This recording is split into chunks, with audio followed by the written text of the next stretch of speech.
औज़ुबिल्लाहि मिनश्शैतानिर्रजीम बिस्मिल्लाहिर्रहमानिर्रहीम। हकीम मियाँ Mohammad Ehsan YouTube channel मतलब एहसन की वसातत से एक नए नुस्खे के साथ आपकी खिदमत में हाज़िर है। आज का नुस्खा मैदे के अमराज के मुतल्लिक़ है। मैदे में दर्द हो, खाना हज़म ना होता हो, संग रहने का मसला हो, पेट का दर्द हो, बाव गोले का मसला हो, यानी खाना खाने के बाद पेट के अंदर गैस पैदा हो जाती हो, और उसमें ताल का मसला हो, यानी कि तिली का सूज जाना, और इसके अलावा औरतों में जो मर्ज़ होता है मेंसेस का कम मिकदार में आना या दर्द के साथ आना या मेंसेस का रुक जाना, उसके लिए ये एक ही नुस्खा इंशाअल्लाह मैं आपको बताऊंगा। आप उसे इस्तेमाल करेंगे।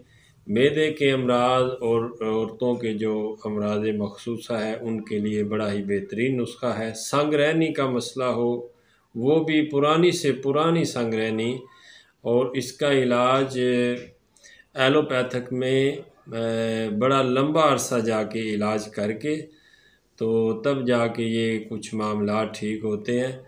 और संगरहनी में भी आप इसको 15-20 दिन इस्तेमाल करेंगे तो इंशाअल्लाह संगरहनी का मर्ज़ जो है वो भी ठीक हो जाएगा। नुस्खे के अज्जा ये हैं कि आपने हींग लेनी है, हींग बरियां करनी है। हींग को बरियां करना है, आप देसी घी में इसको बरियां कर सकते हैं। 1 तोला हींग हो, जंजबील हो जिसे खुश्क अदरक भी कहते हैं, खुश्क सुंड जो है वो, सुहागा, मस्तगी रूमी, फिलफिल स्याह और नमक सेंधा, ये सारी चीज़ें बाज़ार से आपको मिल जाएंगी, पंसार स्टोर से आपको मिल जाएंगी।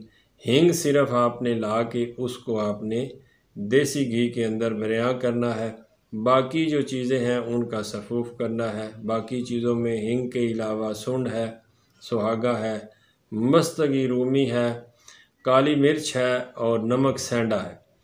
तो ये चीज़ें आपने 1-1 तोला लेनी है, और 1-1 तोला लेके उनका सफ़ूफ़ करके तो पुराना गुड़ जो है उसके अंदर चने बराबर गोली बनानी है।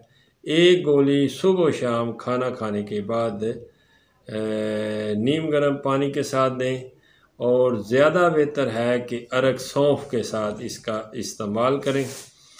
पेट के दर्द का मसला हो, खाना हज़म ना होता हो, पेट में गैस बनती हो, भूख ना लगती हो, और इसके अलावा संगरहनी का मसला हो, तिली के सूज जाने का मसला हो, तो इसके अलावा औरतों में मेंसेस यानी पीरियड का दर्द से आना, लेट आना या मेंसेस का कम मिकदार में आना, उसके लिए बड़ा ही बेहतरीन है। आप बनाएं, आप इस्तेमाल करें, दुआ में याद करेंगे।